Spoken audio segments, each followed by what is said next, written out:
Hello everyone, this is Ward Planat. You can subscribe to my YouTube account, which is brand new. This is only my second video, or follow me on Twitter or Google+, both under Ward Planat.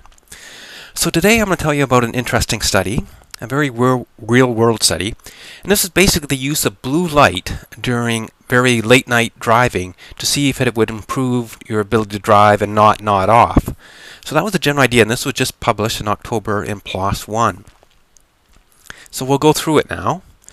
So the interesting thing about this is this wasn't done in a lab. This is a real world problem because driving safely is very important, and late at night we tend not to be as good as drivers, and actually some studies have shown that nighttime driving, let's say after midnight, you are driving as similar to as if you had the alcohol concentration of 0.10, which is over the normal legal limit of 0.04 to 0.08 depending on where you live. So when you're driving very late at night, which, sometimes you're forced to do this, obviously many truck drivers do this, it is not a safe thing to do.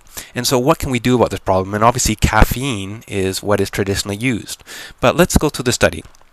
So again, I point out that this study wasn't done in the lab. This was actually in the real world on the road. So these people drove 400 kilometers, about 250 miles, on this motorway during nighttime. And this was a total of 4 hours of driving from 1 a.m. to 5:15, and they had a 15-minute break in between. Now, how did they do the study?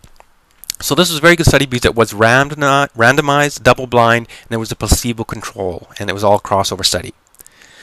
So what are the groups here? The subjects either received this blue light exposure, and I'll explain that to you in a minute here, but a very specific blue light exposure, which is known to help vigilance or help stay awake, and I'll explain that.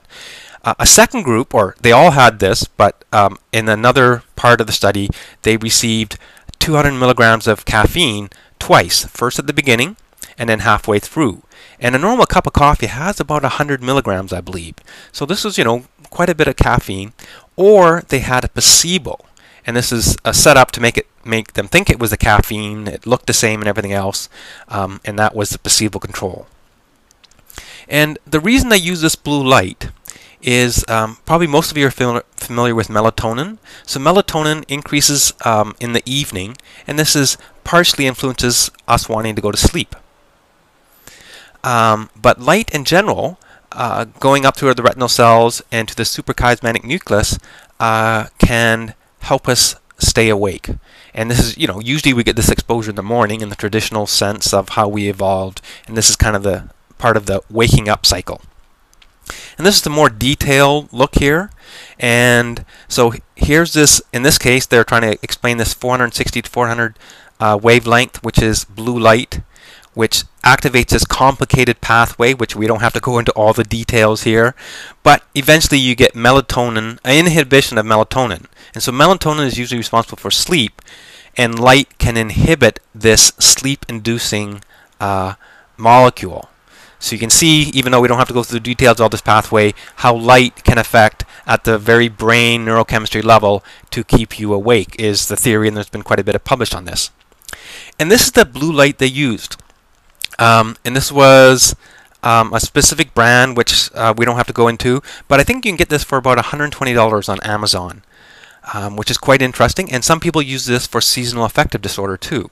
So this is something, again, this is not just a specific lab light that would cost us $5,000. They use a light that we could all purchase in real life. And I don't know much about this light other than reading about this paper, but interesting. But I will point out that they had 48 participants in overall, but 8 participants found the blue light a little too much, a little too dazzling, and so they were removed from the analysis. So now we're only looking at the 40 that weren't bothered by the light. So some people would be bothered light, and this wouldn't be appropriate. And what they're measuring here is nighttime driving, and if you cross the white line.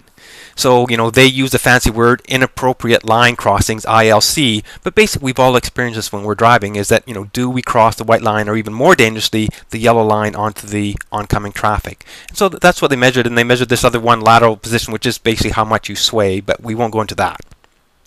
And what are the results? So here's the placebo group. So they crossed the line, either of the lines here, 26 times on average.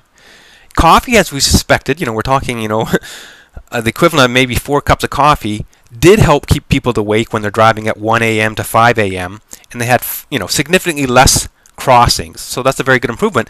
But the blue light also had significantly less crossings. And remember, this is a placebo group. This group, could have thought they had the caffeine. And so it was a very well-run study, but they got tired and they made mistakes. They crossed the line sometime. But both the coffee and the blue light significantly less, and notice that there's no difference, no significant difference between coffee or blue light. So the take-home message from this is blue light can increase the safety of your late-night driving. And we know that late-night driving is as much as being over the legal limit of alcohol. So this is a prominent safety issue. Now, this doesn't work for everybody, because some people find the blue light disturbing, but also some people find caffeine disturbing. Some people don't tolerate caffeine well, and it might even be bigger than 17%. I'm not sure on the data. So if you're driving late at night, and why not try this blue colored light to help you? And this might help you even maybe at 10 o'clock and when we're beginning to shut down. So this could increase our safety at late night driving and reduce accidents and death, and that would be a very good advance in our society. And again, I'm Ward Planette. You can subscribe to my YouTube channel, or follow me at Twitter at Ward Planette, or just search Ward Planette on Google Plus, because I post a lot on there. Thank you very much and have a good day.